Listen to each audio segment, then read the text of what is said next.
What's up, people? Happy Saturday. We're back. Edition number 3 of the show with Nick Turnstone Capper. How are we doing this morning? Doing great, Chris. How we doing? You know, I am going through one of the coldest streaks of my career right now. I thought I turned a corner with a nice start to the week, but then I keep betting these Pac-12 teams, man. Freaking The road Colorado and Utah. 12 teams. They suck you right in. They suck me right back in. So, couple frustrating ones. I know you got in on Rutgers at a better line. 3.5 was a tough loss there. But you know what? Short memory. I'm on to the next play. I'm on to Saturday. Love today's slate. Let's get right into a Big 12 matchup that, I know you like a lot and that I'm definitely coming around to. Tell me what you're thinking about this Kansas-Oklahoma game today. Yeah, for sure. So let me pull up the line now. There's some movement on Kansas now. It's actually 2.5. And I'm even seeing a 3 pop up around some shops. So some money's coming in on Kansas this morning. I think that's the right side. I went and played the money line this morning, minus 120, but I might add another half unit to it if the line, isn't 3. I probably will get back in on it some. The biggest thing I think people were starting to realize this morning is McCullough is likely in. He's trending in. And Suarez and Hughley are both trending out for Oklahoma Sooners today. So from an injury perspective, that's a big edge for Kansas here. When you go head-to-head, Kansas has won 6 in a row head-to-head. Moser's never beat Self, and most of these games have actually been pretty lopsided. They already played once this season. Kansas won by 12 at home, was up as many as 16 in that game, and that's with shooting 3 for 15 from 3, so 20%. The biggest thing was Dickinson was 11 for 16 and crushed them down low. They didn't have an answer for him. Godwin can't guard him, and without Hughley, they don't have a backup. So if he gets in foul trouble, they're kind of screwed even more. So Dickinson he's off a terrible game versus Texas Tech. I expect an answer out of him. This is the most embarrassing game, loss-wise, all season for Kansas. I expect a response today. I think we'll see their best play. And this is the time of year where I think, really good teams will start turning the corner on winning road games. So I think Kansas gets done today. Right. A lot I like that you just said. This is why I'm also moving to Kansas also. Appreciate you, Ian. Good morning. Get active in the chat, guys. Once we get through these first 4 games that we have loaded up, we'll answer any questions you've got. We've got everything prepared today. So, gonna let you guys run it after we get through these first 4. On this Kansas-Oklahoma game, I agree with a ton you said. Like, Dickinson off that performance after going 11 for 13 from 2 against Oklahoma, against a team that has really won big. And Godwin's a good player. He's sneakily the number 1 offensive rebounder in the country. I think it's important that, Kansas rebounds and keeps him from getting easy second chance buckets. But Hughley's a big 275-pound dude to, like, bring in on, like, an experienced player who gives you a different look on offense. And, like, that's a very underrated loss. Like, that's a loss that people, when you're looking at this slate, like, if you're not doing your homework and you don't see that they don't have Hughley, like, that's a big deal. And if Suarez isn't in too, like, against Baylor, when they just got their asses kicked by Baylor this week, he was their only guy who scored in double figures. Like, he's a good player. Like, Oklahoma's a very balanced team, right? It's like a bunch of big guards that are athletic and can get downhill and make plays and are kind of hot and cold shooting the basketball. As you see, they're 153rd in 3-point percentage. Yes, Lee, I know Kansas doesn't have much depth either, but Oklahoma's strength is their depth. Kansas's strength was never depth. And, like, go ahead. Like you said, Suarez is, he lit up Baylor, and he's been their best player over the last month for sure. And, he and Hughley are coming off the bench. Oklahoma needs those guys. Kansas will roll with their starting 5, with the caller in 30-plus minutes for all the guys, So, Kansas really doesn't need to go into the bench for sure. Yeah, and, like, another piece of this, playing a little devil's advocate as I was researching this game, Johnny Furphy was kind of getting cooked a little bit off the bounce. Like, they were seeking him out. And like I said, Oklahoma does have these – Oklahoma's not a super sexy team. Like, when these teams played – this was a top 10 matchup last time they played. Oklahoma was ranked 9th. And, like, I don't think anyone really thought Oklahoma was ever, like, a legit, top 4 NCAA tournament seed. But, like, they were winning all these games. And, like, Porter Moser's a good coach. Like, they They have good players. Like, they had a really good first 7. Like, it was very balanced. But, like, I don't think it's enough when you take 2 guys out of that to, like, go beat a Kansas team that just got embarrassed on them. Like, they got embarrassed. And Bill Self is my number 1 coach in the country. Like, if I had to take one coach as the best coach in college basketball, it's Bill Self. And what does he do time and time again, year in, year out, win games like this, right? Like, a tough spot at Texas Tech on Monday without McCullough, like, got out of hand. Who was that dude? Darian Williams, like, didn't miss a shot. Like, he went for like 30 or something. Games like that can happen. And, with a team like Kansas, just because it's Bill Self and just because, all these good things we say about Kansas, like, this year especially, like, they're not invincible. Like, there's going to be spots where it's not really smart to back them on the road. Like, we've seen them lose at UCF. We've seen them lose at West Virginia. We've seen them lose at Kansas State. But, like, Oklahoma is a team where I think this is a really good spot where you're laying less than a possession, right, to get in on a well-coached, just, like, better basketball team, like, who really needs it, getting their guy back. Like, I just think this is a really good value play. And, the last time Oklahoma was able to beat Kansas at home, if I'm not mistaken, was when they had Austin Reeves cooking. Like, he was best player on the floor. Like, Oklahoma does not have the best player on the floor in this one. Dickinson should bounce back. Jayhawks to the side. For sure. Yeah. And last thing I'll say is Oklahoma kind of did this last season too. I know they started off like 9-3 last season, then they skid in Big 12 play. This season they were 12-1, and then now they're starting to slide again in Big 12 play. I just don't think Oklahoma, has the talent. I don't think they're just good enough to keep up with the Big 12. So, all right, moving on. Get that chat going again. Who else is taking Kansas? Anyone against us? Like, we'll hear you. Another marquee matchup today, probably the game of the day, one of the games of the year. We got Marquette going to UConn. Both these teams on big win streaks. Opened at 7.5, now down to 6.5. What are you thinking with this one, Nick? Yeah, so let me see where the number open or is at currently.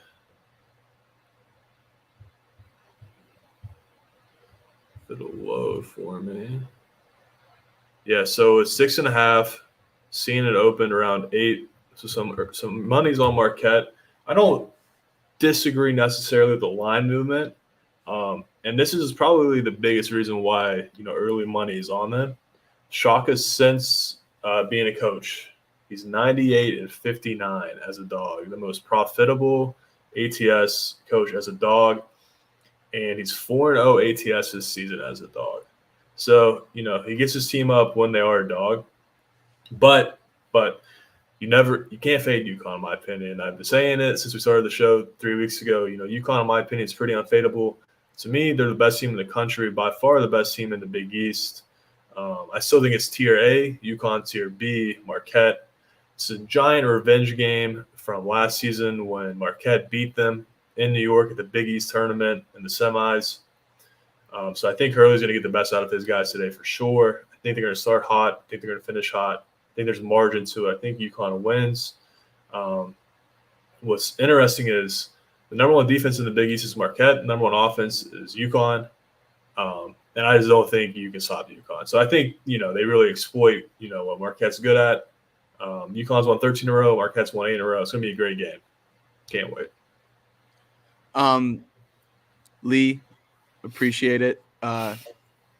Appreciate the good vibes. You should take Kansas though if you want to win some money there. So yeah, I think you bring up a lot of good points. That Shaka stat is pretty crazy. When I look at this UConn game from an emotional perspective, since Saturday, February 18th, a year ago, right? 365 days ago, 364 days ago, UConn has lost 3 basketball games. They lost at Kansas. They lost at Seton Hall in a funky game where Klingon gets hurt and Seton Hall played really well. And then to Marquette in the Big East tournament. And that loss to Marquette was UConn's only loss. Obviously they won 6 games in a row in the NCAA tournament. They won 6 games in a row before that. And they played them 3 times last year. And Marquette won that series 2-1. When I look at those matchups and I went back and watched them, obviously Marquette was a really good team last year and they're a really good team again this year. It's extremely a similar team. They didn't really do much except lose Umass and then little Sean Jones, who was playing really well at the beginning of the season. They don't have him anymore, which I think does knock their ceiling a tiny bit because I liked what he brought off the bench. But listen to this stat. 3 games against UConn. 3 games UConn Marquette last year. UConn's offensive rebound numbers, 21, 14, 16. Like, that's dominance. And UConn's 16th best offensive rebounding team in the country. Like, that's not even their biggest strength. You know what I mean? That's just something that they do. Like, Oso is awesome. Like, as an undersized big, rebounding is not one of those things that he's awesome at. What he is awesome at is, he can play bigger than he needs to on the block, and like offensively, just all the matchups he can cause with his spacing and his passing and that push shot he's so good at. Like, him and Kolek in the two-man is so tough to stop. But then on the other side, you've got a UConn team with Dan Hurley just so locked in right now. I was at the UConn DePaul game earlier this week, and like, they didn't prep DePaul. It's been all Marquette this week, right? And there's different defenses they can throw at Kolek, like with a hard hedge with Klingon bumping away from the basket. Like, Samson Johnson's pretty versatile. Like, I just think the combination of the juice in this building, like for a team that we think is the number one team in the country and is ranked the number one team in the country, right? Like, on a team that got the best of them last year. Like, what did UConn not do last year? They didn't win the Big East tournament. That's like their one knock, right? They didn't own Big East play. They didn't win the regular season title. Like, there's a lot there. And like, as great of a basketball team as Marquette is, and like, I still am holding on to, like, as I'm making my bracket, like, I like to try and take the whole season into account. And like, Marquette early on in the season looked like maybe the sharpest team in the country, the way they were moving the ball and scoring, and their defense has gotten better this year. Like, you see their 13th best defensive team in the country on KenPom. Like, I really believe in Marquette, but UConn is a team that I think this is a very digestible line. I agree with you, Ryan, that UConn money line is a good parlay piece, but I'm playing 6.5. Like, people see, a fourth ranked team getting this many points and it's like value, but it's not. Like, it's like you're going into UConn's house. Yeah.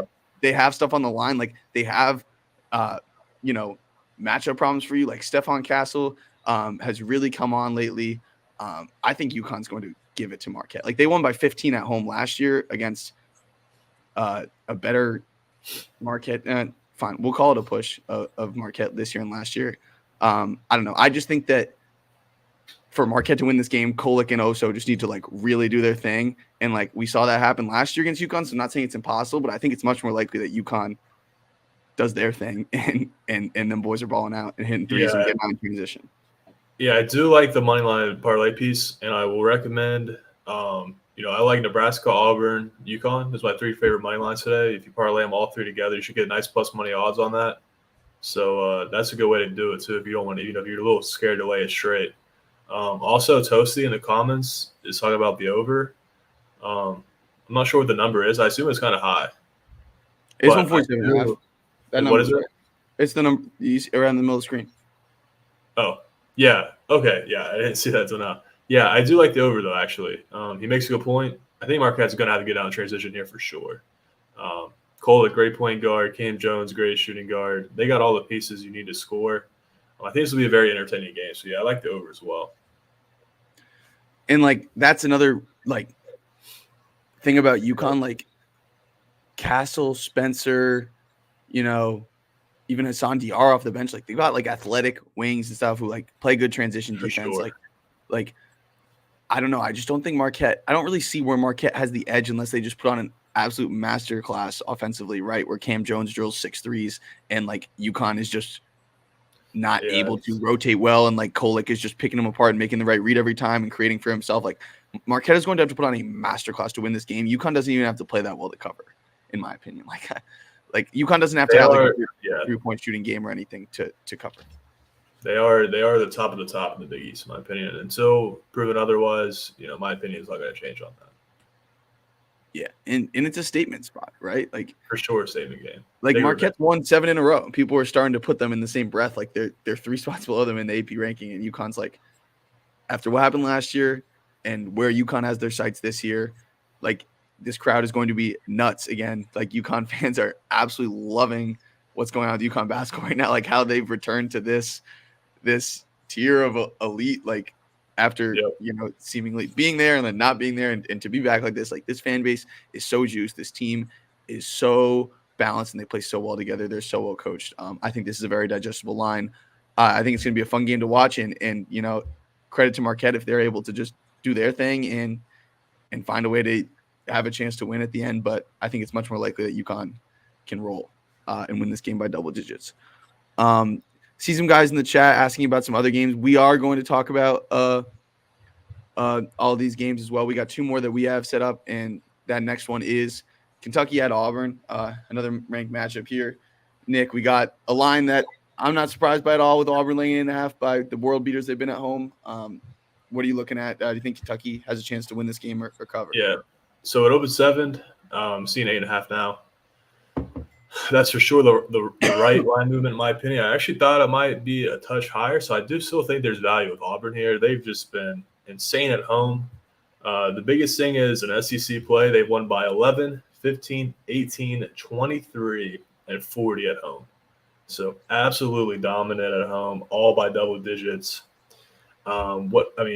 Obviously, we say it every week, like Kentucky can't guard, so we're not going to get into that spiel again, but they can't guard. At home, Kentucky couldn't beat Gonzaga. At home, they couldn't beat Tennessee. So the biggest games for them at home, they can't win. Now they go into Auburn, where the home court advantage is, probably the best in the country at this point from what I've seen. The atmosphere is amazing there.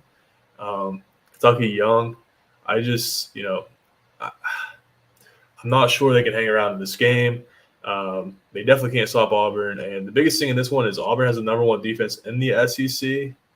So I do think they'll be able to get stops. Even though I do respect Kentucky, I do think they're very talented. I just don't see, a way where they can kind of like hang around in this game unless they're just going nuts. And my last point is Auburn's won 3 in a row versus Kentucky at home, and they've covered all 3 as well. So, yeah, Auburn is definitely the more comfortable play because of what they've done at home, and because Kentucky, as you said, has just blown some opportunities. Gonzaga, Tennessee, Florida all come into rub and they lose all of them. Considering that we were talking about this team as a championship contender, that was just a major, major missed opportunity for their seeding and just how they're being perceived, as a team nationally and in the SEC. To play devil's advocate of why Kentucky could be a side here. It's hard to think that Kentucky can go cover 8.5 when Alabama lost by 99-81 to Auburn, right? Because Auburn and Kentucky, or Kentucky and Alabama, you can make the case when they go to play at Auburn is they can keep pace. They can hit a bunch of threes. They can stay in this game, right? Like we can play this game into the 80s. But Auburn wins that game 99-81. And one of the reasons is they turn the ball over. Alabama turned the ball over 15 times. Auburn turned the ball over 5 times. Yep. Kentucky, as you can see on Ken Palm right there, Kentucky's 5th in the country in turnover percentage. So even though they do have these young guards and they do play with this pace, they do make really good decisions. They do take good care of the ball. So if Kentucky we know can put up a huge point total. So if they're taking care of the ball and not giving Auburn easy runouts and, making shots, getting threes in transition, that's when I started thinking Kentucky could, bring in a big performance, in a spot where they've just let a couple really good opportunities slip away at home. And this would be a massive, massive win that completely changes their seed line, right, by 1 or 2. But the reason I can't fully buy into that is can they get any stops? I understand that they can keep track. I just have zero faith in Kentucky going in and getting any stops. And it's maybe they take care of the ball and they don't let Auburn get as many easy runouts. But, I just think the way Auburn has executed at home, it's hard to be excited at all about backing Kentucky. If anything, it's Kentucky starts this game hot and then you can get in on Auburn at a discount. If that read is right, you know what I'm saying? Kentucky scores 20 minutes in the first 10 points of the game, and it's 20-12 Kentucky. I don't know.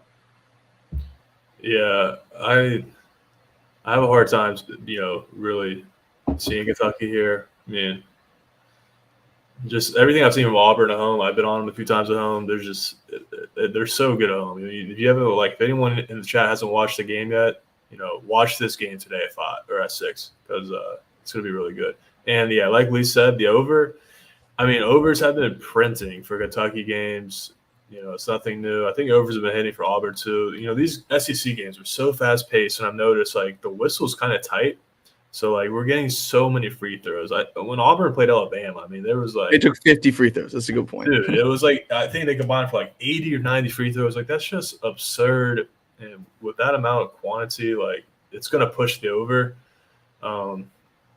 Auburn's really physical. They feed off the crowd at home, so it creates more fouls. It makes sense. So yeah, I would lean the over as well in this game. Nick, let me ask you this: legitimately, why is this line not 11.5. Like I know it was just 11.5 for South Carolina. Kentucky's better than South Carolina, but like, is there no adjustment from that win by 40? Like, why? Like, I still think that I'm just surprised that the line isn't bigger, I guess. Yeah, I mean, KenPom has a 10. Right. It is shaded for Kentucky here, which, I was pretty surprised by. That's why I still see value on the number.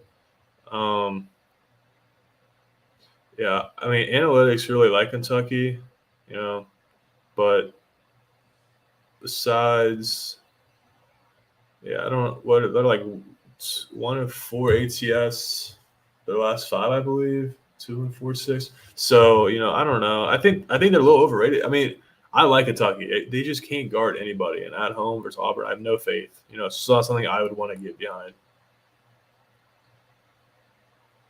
The least amount of points Kentucky has allowed on the road this year,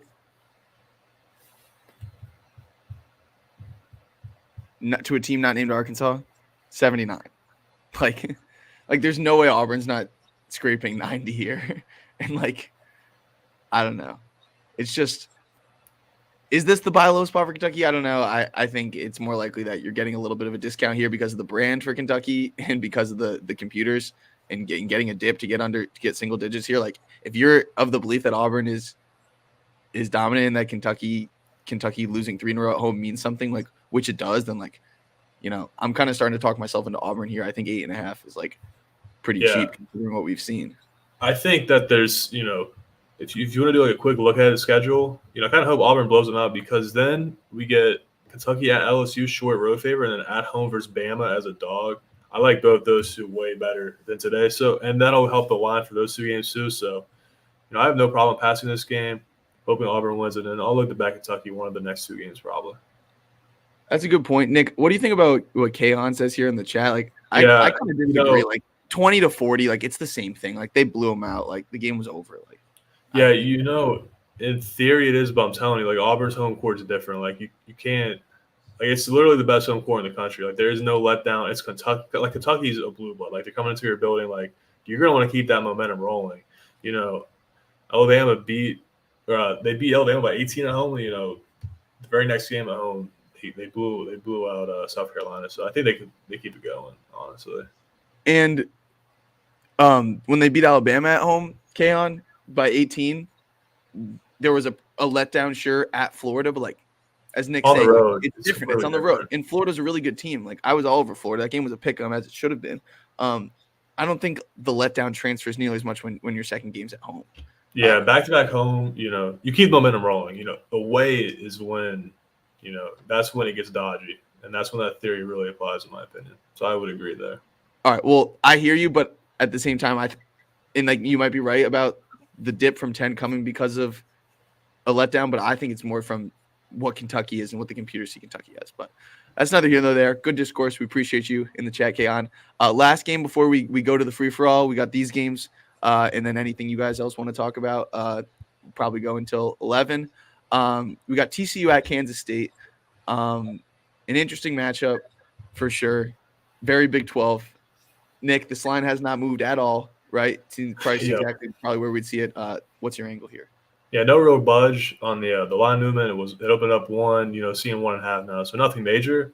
And like I was telling you before the show, Rutgers opened up 1. We saw a huge line movement. Home teams, around 1 that are really good. Usually they'll push it.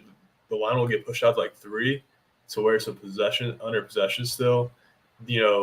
And that's a good indication of people like the home favorite, short favorite, but that's not happening in this spot. And I understand why.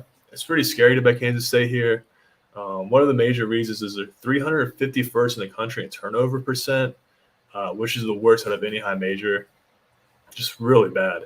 Now I will say, I saw a comment and someone said, "Why is TCU a dog?" And I don't disagree with that comment necessarily, but Kansas State is 4-1 at home in Big 12 play. TCU is the 11th best defense in Big 12, so maybe that helps out Kansas State's offense. Their offense isn't great, and I will say Kansas State is the number 1 2-point percent defense and the number 1 overall efficiency field goal percent defense in the Big 12. So if And it that's in gets the down to league the with half Houston court, and Iowa State, which is pretty crazy that they're better for than both of sure, them. right? So they do a good job protecting the rim in the half court.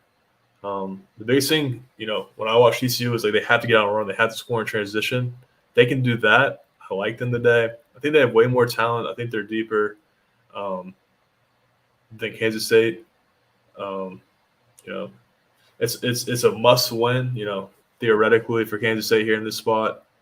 But I leaned them at first, but the more I looked into it, I just couldn't get around the back in them. When you say must win for Kansas State, I get that in a sense, but like to be honest, I don't think anyone thinks this is not a tournament team, right? TCU on the other hand, I think For everyone sure, thinks it's a tournament team, but like the bracketology nerds are saying, "Whoa, like pump the brakes on TCU. They haven't played anyone in non-con. Like they still have a lot of work to do." Which is interesting because my eyes tell me this is a tournament team. Like they're 17-7. They've got some good wins in Big 12 play. And I thought they had a chance to beat Iowa State last week. That was a bad read. We own up to that, but I like TCU here. The reason I'm not playing them, but I have an interesting angle on this game, right? So Nick brought up some things stylistically here. Like K-State's defense is legit. Like Jerome Tang has done a great job, and like this team's personnel is limited offensively, like 1,000%. Like if you haven't taken the time to watch Kansas State this year, like you're gonna watch them, and it's what they tried to do last year, but without Marquise Noel and without Keontae Johnson, right? It's like dudes go be dudes. Like you're gonna have opportunities to make plays one-on-one. We're going to crash the offensive glass. We're going to try and force turnovers and get out. But that has led to success in certain spots. Like we've seen them steal one against Baylor in overtime. We've seen them steal against Kansas in overtime. Like they beat Villanova at home, and Villanova wasn't a train wreck yet. But then they've also lost by 20 to Oklahoma at home because they just couldn't score the basketball. They lost 73-53. They only beat Oklahoma State by 4 at home. You're not going to get any easier game than that on your Big 12 schedule. So I love TCU. Last week was a rough watch. Watch them go to Iowa State. And my sweet tweak to the Angles here is I'm playing TCU first half money line because Kansas State never goes away at home. Like they're very pesky and I'm a little more sweaty to play this full game, but Kansas State has trailed at halftime 4 straight games at home. So like that's a legit trend. I think TCU got into a rhythm, getting to take care of an easy West Virginia team after that embarrassing loss to Iowa State. And like while Kansas State metrically, like their 2-point and 3-point percentage defense is better than Houston and Iowa State, which is nuts. And like a ton of credit to them. Like TCU couldn't initiate offense against Iowa State. Like every possession was just a different level of grind because of the ball pressure. And Kansas State doesn't have the depth of Iowa State, and they don't extend that much. Like they're not on Iowa State's level with that type of pressure. Like they're obviously a very good defensive team, but because they're playing their Cam Carter, Kaluma, and Tyler Perry such big minutes, like they can't go. You know what I'm saying? Like Iowa State lets Taman Lipsey sit and stuff. Like there's levels to it, and Kansas State forces a lot of tough shots. But like even if TCU's not getting on in fast break, like I think they'll be able to score. Get 35 points in this first half. Like, and I don't think Kansas State might not get to 30. Like, I think TCU will be able to scrap it. I feel more comfortable playing the first half money line because of that trend with Kansas State. And it's even odds. And then I know you said you like the over, Alex, but everything we've just said stylistically, like Kansas State is a really good defensive team and a bad offensive team.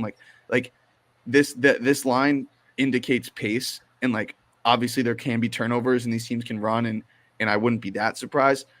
But at the same time, like the way Kansas State defends and the way we saw TCU can have struggles offensively, like they're not a great 3-point shooting team. And Kansas State's 3-point defense has been insane. Like Kansas, Baylor, who else was it? Oklahoma, like they go to Kansas State and they literally hit like 3 threes. Like no one can score from deep against Kansas State. But in a gross game where teams are taking tough twos and relying on athletes to create in the lane and see if we can scratch some offensive rebounds, get to the line. Like I definitely lean TCU because of their depth. They're just a better basketball team. So I'm going first half money line in the under. I might regret this if TCU just wins the game, but like the more I look into it, those are the 2 angles that I feel most comfortable with. I don't know what you think of that, Nick. Yeah, I will say by going the first half, you do avoid the Tang overtime stat, which is an absurd like 11-0 or something. So like insane, just unbelievable numbers. Apparently, they just find a way to win in overtime. So you do avoid that in the first half. Also, back to your point, and it was a great point. like you said, Iowa State's pressure is unbelievable. And I think it's the best in the Big 12, even better in Houston. Like TCU could not initiate offense last week. And to further back that up, that Kansas State doesn't pressure the ball the same way. They rank 11th in forcing turnovers in Big 12 play. So TCU will be able to initiate their offense. And look at how many turnovers look at Kansas State. Right. Yeah. Is bottom 15 in the country in turnover percentage, and TCU lives in the fast break. So TCU will win the turnover battle, undoubtedly here. So yeah, I do. I agree. I think it's TCU or nothing, in my opinion. Yeah, like if you there have been plenty of times this year. Like everyone knows the stat about these. I know TCU's not a top 10 team, but point is, we've seen these road dogs like finding ways to win in like a lot of spots this year, and like it's become narratives I feel like are influencing people like looking at games and stuff. But like there have been great spots to back Kansas State at home against teams like Baylor and Kansas, and they stepped up to the challenge that game. But like I was on Oklahoma. The two times I faded Kansas State at home were Villanova and Oklahoma. Villanova lost in overtime, and Oklahoma won by 20. I've been very dialed into when's a good time to, like, I wanted nothing to do with Kansas at Kansas State, right? I wanted nothing to do with Baylor at Kansas State. I took Kansas State in that game, but Kansas State is a team that I have felt like I have a really good read on, and you're asking for them to, play a really good offensive game and for today. And I don't know. I think there's a chance where TCU wins this game by 10. I think there's no chance that Kansas State cruises here. And this is just not the spot where I would want to back Kansas State. I've explained my hesitancies with TCU, but I'll be shocked if they're not up at half. I love that play a lot. That'll do that for now. We're moving on to the board at large. Let's get this chat cooking. Nick and I will give our feedback on these games and then let you know some other games we've got our eyes on and some plays we're thinking. We'll start with the Deeks real quick. First to 60 wins. Like, so we saw Virginia has been just insane at defenses until Pitt decided to just go cook them, which was a very impressive performance from Pitt. I didn't really give my respect to Pitt until I saw that performance. But Wake beat Virginia at home. Virginia's been Wake won that game like by 15. And this line is interesting because Virginia was 7-point favorites against Pitt, 5.5 points favorites against Miami, and only 3-point favorites against Wake because the metrics do love Wake. I'm confident that Wake will be able to score, and I don't think that Virginia's offense doesn't scare me. Wake guarded it really well last game, but it's a gross spot. It's never comfortable going against Virginia at home, but like Wake, there's different matchups. Like whether it's if Ryan Dunn's like guarding, like they put him on Hunter Salas, like that opened up things for Andrew Carr inside. Like Virginia does have like some unathletic front court guys, and the fact that Wake's already seen them, I think they're comfortable with guarding the motion and stuff. It'll be a gritty game, and I'm not playing it, but I think Wake has a really good chance to pick them off. What do you think, Nick? Yeah, my biggest thing is like Wake Forest is on the road. They beat Boston College and Georgia Tech, and then besides them, they've lost 5 games in ACC play on the road. That's like the biggest thing. I just worry about them on the road. Situationally, spot-wise, it's all UVA. They lost at home last game out, back home. There's a revenge angle in play. Tony Bennett, I lean him, better coach. And then my biggest thing, looking into the numbers of this game is Virginia will win the turnover battle. They won by 10 in Wake Forest. I think they had 5 turnovers. I think the Wake Forest is 15. They rank first in turnover percent. Wake doesn't force any, ranking 12th. So they're going to get a lot of extra possession just by not turning it over. I really do think Wake Forest is a better team. I think on a neutral court, they play in the ACC tournament. I take Wake Forest for sure. In Virginia, though, awful loss. It's just not my favorite spot for me. So I'll pass. Nick, what do you think of Bama A&M? Bama by 8.5. So this is one I didn't take any notes on, but I think the way that stylistically A&M wants to play is want to destroy you on the glass, and Alabama has a bevy of bigs, athletic, that will not let them do that. Surprisingly, Texas A&M beat Bama twice last season. And then in the tournament, SEC tournament, Bama they smacked them. I think they figured it out. I trust Bama here for sure. I'm not sure what the number is, but Eight I and a do half. think double. Yeah. I think double digits for Bama here is the way to go. You bring up a good point about last year about A&M taking down Alabama at home and then Alabama winning by 19 in the SEC tournament. And what Alabama do in that SEC tournament game, they drilled 12 of 36 threes. When you're crashing the offensive glass, this was my Yeah, logic for picking Florida against Texas A&M. Alabama and Florida are similar in what they want to do. SEC, it's interesting, as we're starting to learn more and more about these teams in these conferences, like seeing trends. Like a lot of teams love to play with pace in the SEC, as you said earlier. Like when you're A&M and you're crashing the offensive glass as hard as they do, what does that make it more difficult to get back in transition defense? And Alabama is a team that can absolutely kill you with that. Like yeah, Alabama has been laying these bigger spreads at home against teams like South Carolina and against teams like who else? LSU, like Mississippi State, like in just running people out the gym. yeah, A&M defensively is a little overrated just because of how frantic they are. yeah. You know what I'm saying? And because of what Buzz Williams is, but like I think Alabama's going to be able to get whatever they want in this game and save a 35 piece from Wade Taylor. I think Alabama's definitely the side here. I might play it, but Yeah, the 3 point differential here will be unbelievable. Like the way Bama shoots and can make threes versus A&M on the road, the way they shoot threes, probably be an ungodly number. So I think Bama with margin. That's how I'd go with it. really good point. The more we talk about that, I'm definitely gonna take a look at Alabama, see if I want to add them to my card. Stay in the SEC for a second, Charlie, with Florida, Georgia. Apologies on this graphic. It's Florida at Georgia. Florida beat them at home already, and that was a game that Florida blew a big lead late and went to overtime. Florida's done that with some leads lately. They did to LSU, but then held on. I really like Florida. Georgia's skidding. They've lost 5 straight and at home. So like this is, the utmost desperation spot for them. But I really like Florida. They've lost 1 game in the past month, and it was a 1-point loss to Texas A&M, and that was a game that they led by double digits for a good portion of it. It's a complete spot bet if you're backing Georgia, which obviously has worked a lot this year in college basketball. But I feel much better, backing a Florida team that I just think is on another level. And I think this line was Florida was like 4 last time I saw it, which means they're 7 better on a neutral, right? And I agree with that. Revenge, but Gators are nothing for me. Yeah, usually money comes in on these home dogs, desperation spot, but money came in on Florida. I agree with that.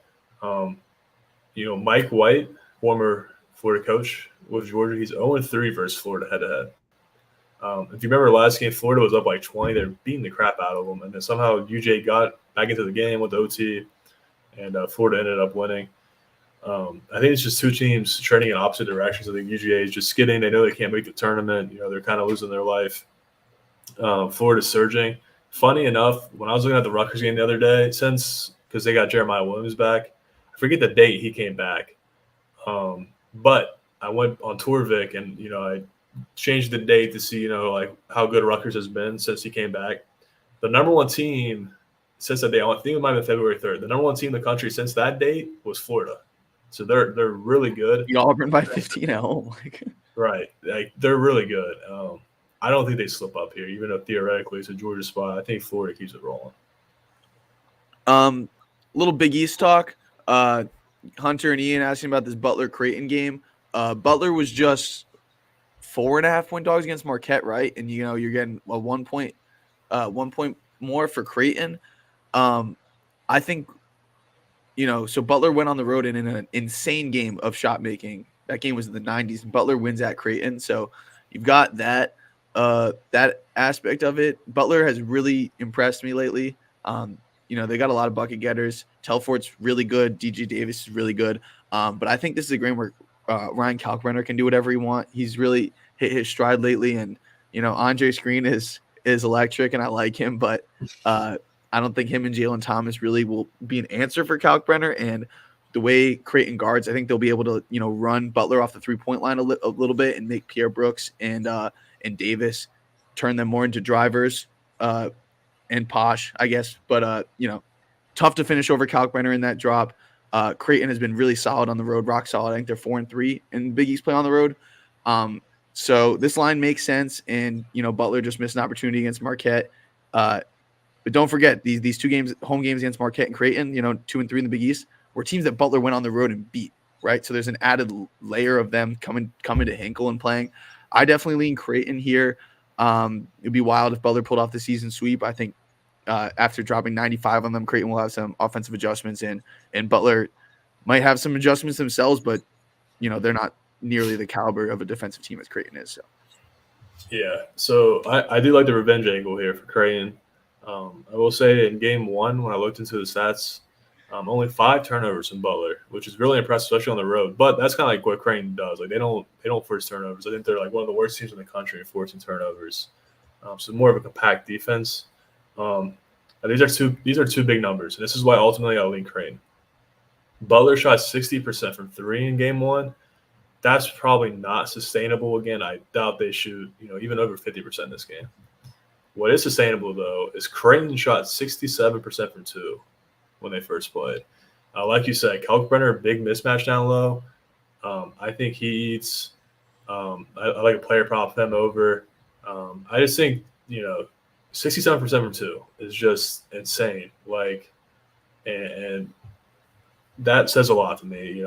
In revenge at Hinkle, I lean Creighton for sure. I think they win this game. Nick, I usually count myself at betting, 7, 8 games on a Saturday, but I'm starting to be like, damn, I want to take Bama. I want to take Auburn. I do agree. The more games we talk about, the more games I like. So there's that. So what else we got, chat? Illinois, Maryland's another interesting game. Maryland goes and beats Illinois on the road without Terrence Shannon. Shannon obviously back now. Maryland is 2.5-point dogs last time I checked. My initial read on this game is a lot of Illinois strengths. Maryland is kind of the hard counter to that in Big Ten play because of their wing athleticism, their versatility. This is not a team that's scared of seeing Coleman Hawkins play the 5 like most, Big Ten teams are. I do think Illinois should have beaten Michigan State last week. That was a bet that sucked to watch slip away. And I think if Illinois goes and beats Michigan State and then crushes Michigan by 30, people are maybe a little bit more warm on Illinois because, Ken Pom loves them. I think they're 7th. Yeah. And that's without having Shannon for a decent portion of the season. Illinois is really good. They cause a lot of problems and, hard to see a team like Maryland with double-digit losses sweeping them. But, man, Jameer Young cooked against Illinois. He did whatever he wanted. He had 28 and 8. Julian Reese can bully Coleman Hawkins a bit down low. Maybe we'll see a little bit more Dane Danger. Coach-wise, Kevin Willard, I'm a little eerie on him in a spot to can he beat Brad Underwood twice in a year? But a lot of matchup problems that Illinois loves to cause, they can't really do against Maryland. So don't feel great either way. I think this line makes perfect sense. And, if you have a really good feel on one of these teams, I get why you would want to back either of them, Illinois avoiding the sweep or Maryland just having a really good matchup and being at home here. But this one's too tough for me.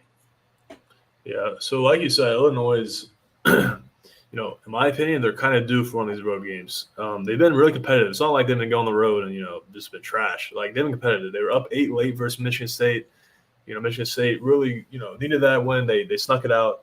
They took Northwestern to OT. We know how good Northwestern is at home. So taking them to OT is big time. And then they barely lost to Purdue, which is obviously the hardest place to play at and the best team to play in the Big Ten. Maryland 4-3 at home in Big Ten play. So, not one of the premier, bigger, better home courts in the Big Ten.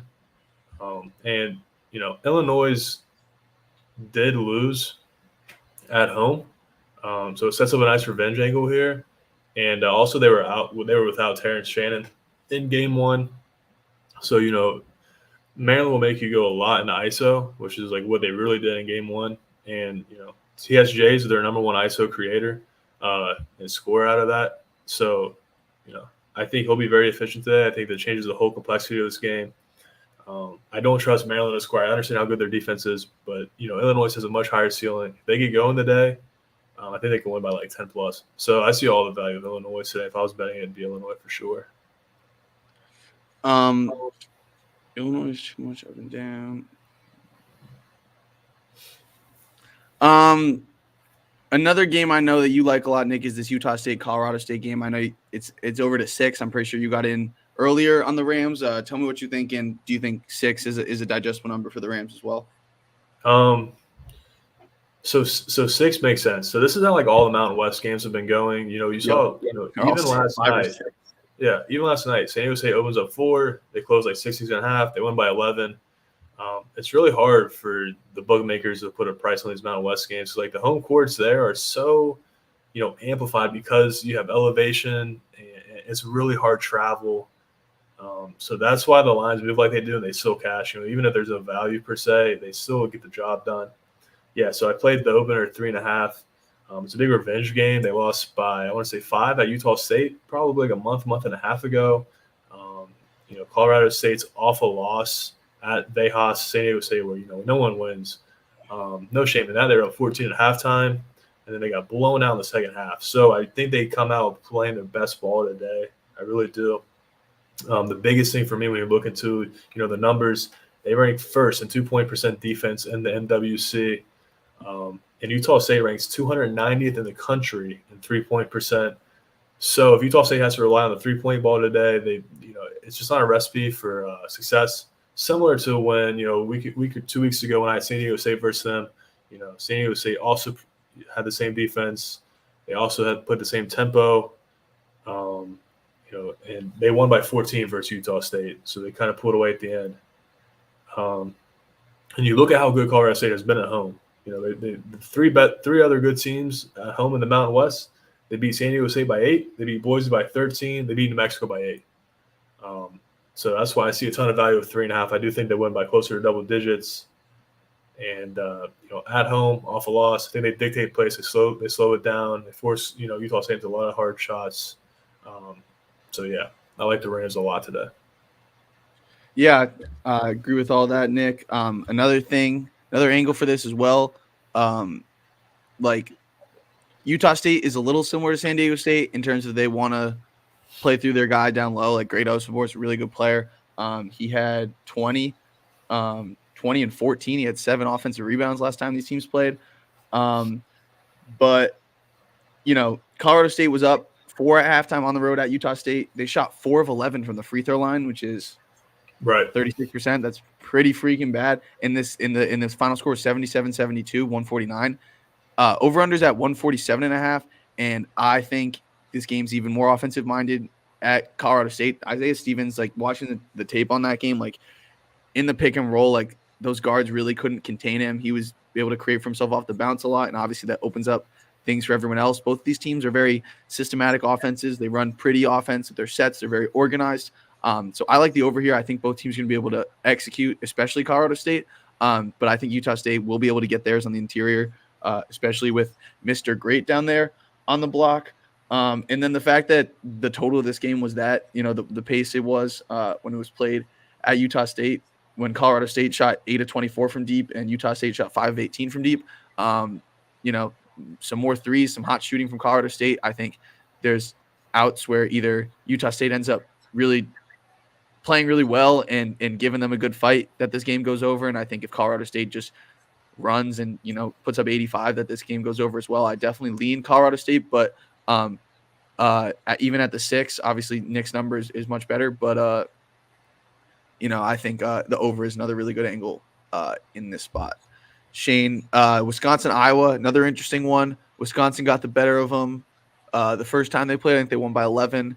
Always an interesting clash of styles in the Big Ten, right?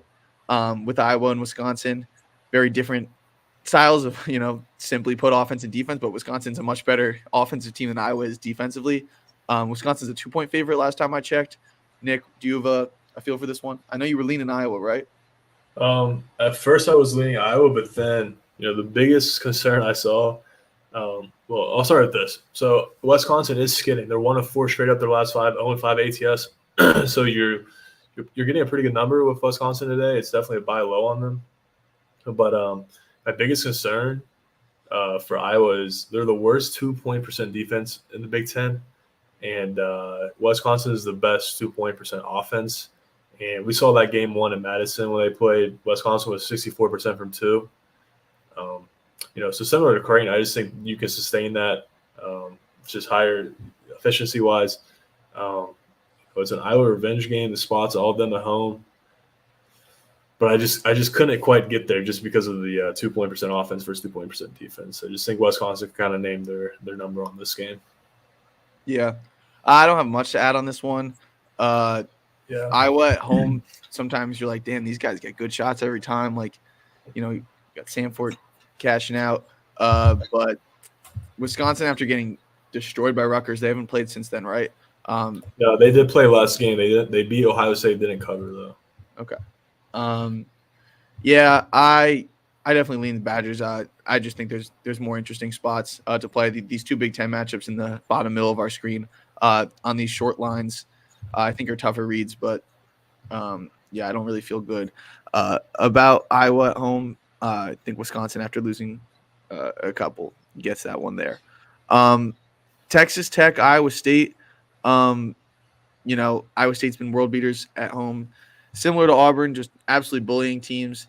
Texas Tech looked amazing against Kansas. They got some real shooters on that Texas Tech team spacing the floor. I like Chance McMillan a lot off the bench. It's 8.5 Iowa State. Hard to go against them, but I think Texas Tech is better built to cover than like TCU was last week, just how that team is built. So don't love the spot.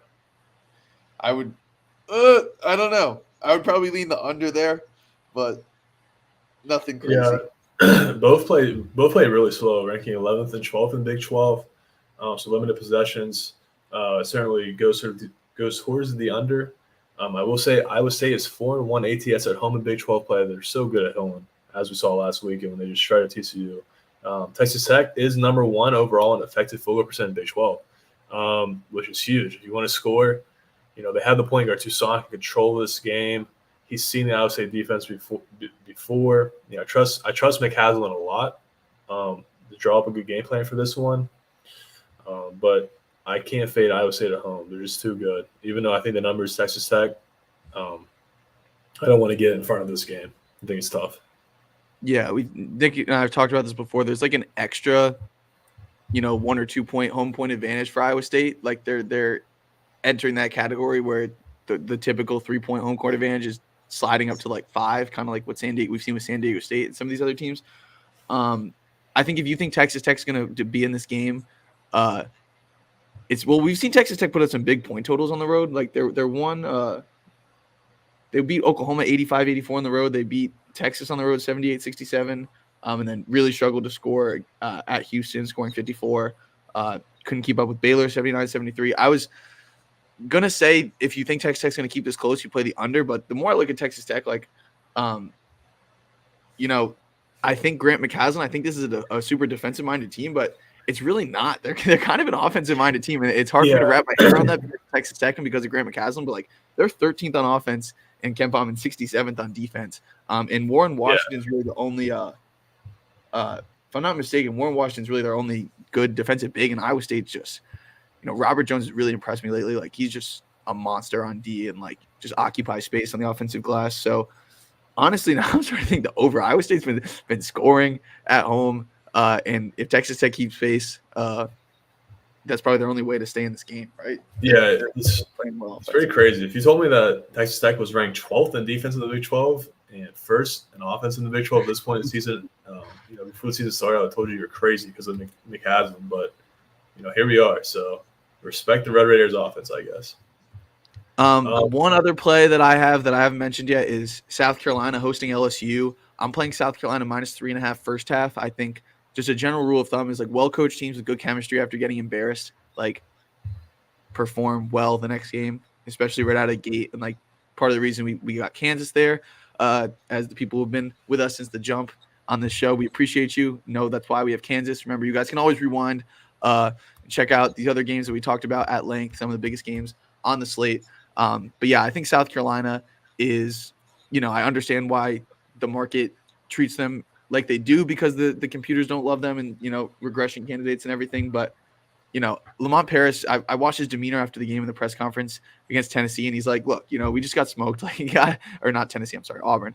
Like, look, we got smoked. Like, we're going to move on from this. He said, I wrote down a quote. Let me see what it was real quick. it's almost better that we lost like that, right? Like he's like, getting absolutely smoked versus losing that game by 10 to 15, just sends that message even deeper. And at the end of the day, a loss is a loss. Like I know the metrics and whatever are going to factor that in that they lost by 40, but I don't know. South Carolina's a winning basketball team. That was their fourth loss this year. Like LSU is pretty ugly. I don't think they're very well coached. They've actually been shooting it better than than I thought they would. Will Baker can step out and knock that down. But LSU's just gross, man. And South Carolina, after getting embarrassed against a team that their really only advantage is they can sometimes wear you down on the interior if they're hitting shots, second chance points and stuff. But that's why I think the first half is a good angle here. South Carolina is number one in the SEC in assists per field goals made, and they don't foul you. They commit the least amount of fouls. Free throw attempts per field goals made. They're number one in the SEC. So a disciplined team with good chemistry who shares the ball and doesn't foul you, against an ugly basketball team, often embarrassing loss. I feel really good about South Carolina on that first half line. Yeah, so, LSU with Matt and Man, they're just not going to win. Last season they started off 12-1. They finished 14-19. So just horrible down the stretch, and they're doing the same thing this year. They started off 10-5, and now they're 12-12. 1-6 their last 7. Not a good coach, and that's with talent. South Carolina are nothing for me for sure here. All right, couple minutes left. I did see one question. A little bit. Which one do we miss? That I wanted to answer because this is a really good question. I liked it. I'm trying to find it. It was, here we go. It was the Bryant Umass Lowell thoughts. A great low major game, Connor Nolan said. So I actually looked into this a little bit, and I like Bryant in this game, lane 1.5, 2. It was 1.5 before the show. Probably still the same number, honestly. So I lean Bryant. My biggest thing was UMass Lowell's awful loss, and they've had a full week to prep and rest for this game. So the rest advantage, spot advantage goes towards them. But I think Bryant is the better team at home. Just laying 1.5. I think Bryant wins this game. Both two fun teams out of the American East. The biggest thing for Bryant for me is their number one effective field goal percent defense in the American East, and they're eighth nationally. Yeah, which is insane because Bryant normally is all offense under Grasso, and they just go. But under Martelli, it's been different. They've been really good defensively, which is the biggest thing here for stopping a good offensive UMass Lowell team. So I would lean Bryant in that game. Should be fun. A note that I'm shocked by, Nick, is that Doug Eder is playing 18 minutes a game for Bryant. Talk about a fall from grace, dude. That I understand it was getting hot at the right time, but that dude could really stroke it. You'd think at Bryant he'd be able to play more than 19 minutes a game in his 5th year of college. I don't know what happened. Yeah, even last year, he didn't play for Bryant that much. Like you said, the dude, no one helped themselves more than what he did in March Madness that one year because he got hot at the right time and he has not been hot since. So, congrats to him on getting NIL money.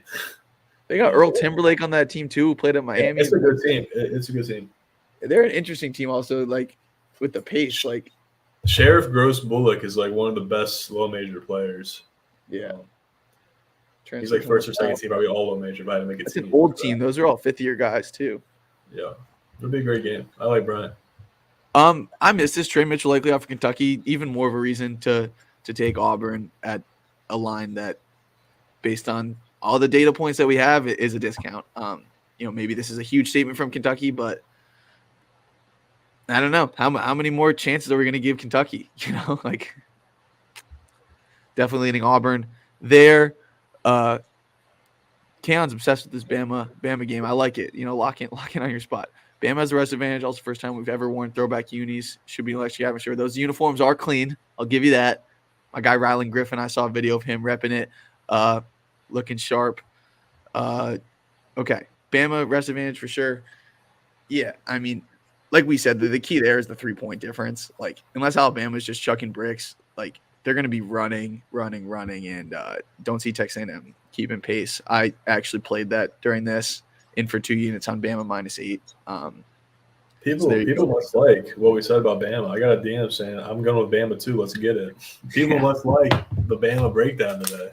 Hey man, that's what's good about the show. Sometimes, Nick and I obviously do our prep, but sometimes we're talking about a game and we're like, that could be a play right there, So I think that'll do it, guys. That's been an hour, 3 straight Saturdays. We appreciate you guys who've been joining us. We've been hitting around 40 to 50 every week.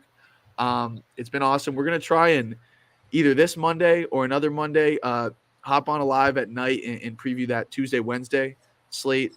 So hopefully you guys can join us.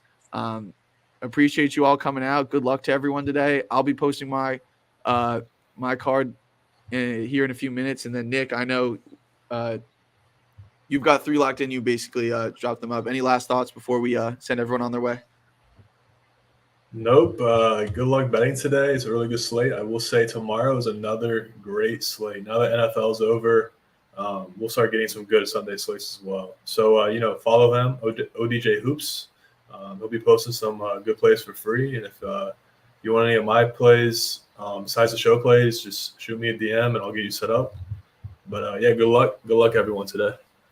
Thank you, Kate, man. Good luck. And also, real quick, Ohio State on interim coach getting 9 tomorrow against Purdue. Yeah. Circle spot.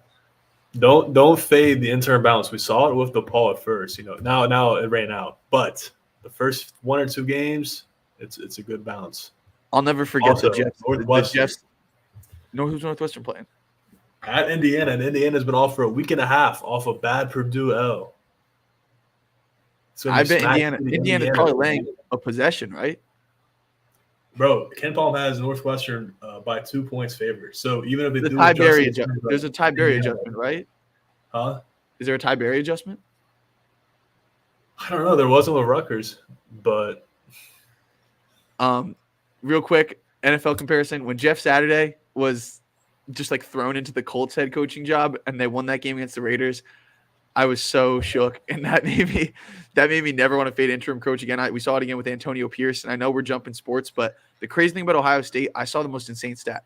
Their difference over the past, I think, month of play between their 3-point percentage and their 3-point defense is like double the number 2 team. Like it's like they're shooting, opponents are like making 40 and they're making like 20, and it's like insane. And this coach is going to ride the wave of this aggression when they start to shoot better. Holtman got fired because of 3-point variance. I mean, pretty much. You want to talk about different sports? Like, have you ever bet soccer before? World Cup, but so when the manager gets fired, like the team always steps up the next game for the new coach. Like it's hilarious. You see it all the time in soccer. So it kind of in theory applies to basketball as well. Yeah, I like Ohio State. And correct me if I'm wrong, did Ohio State not give Purdue a really good game last year?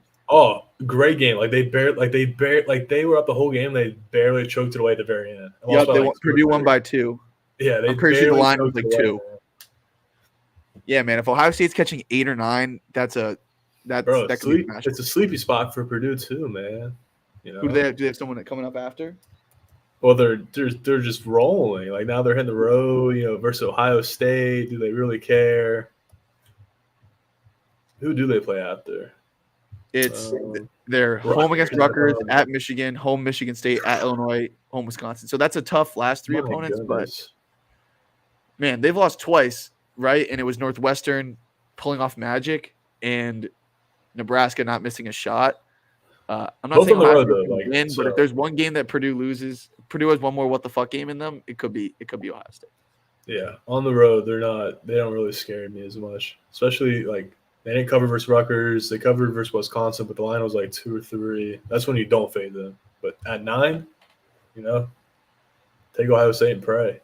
And Ohio State's got a good roster, man. Like this team beat Alabama earlier in this season. They do have a good roster, man. I thought they were gonna be better this year, but Holtman's wasn't the best coach. I'll put it like that. So what happened to Fat Zed Key? I like Zed Key. He lost 20 pounds. He got skinny. With him getting skinny, he lost his game kind of as well. Yeah, damn. I always watch these guys like that. That's John Hughley on Oklahoma who's not here today. Another reminder to bet Kansas. He was chunky on Pitt, and he. Oh my god, dude! It was horrible. And he's still pretty big, but he was a big dog at Pitt for sure. All right, little bonus content for y'all, but time for us to log off. Thank you again for joining us. Enjoy your Saturday. Good luck to everyone. Peace.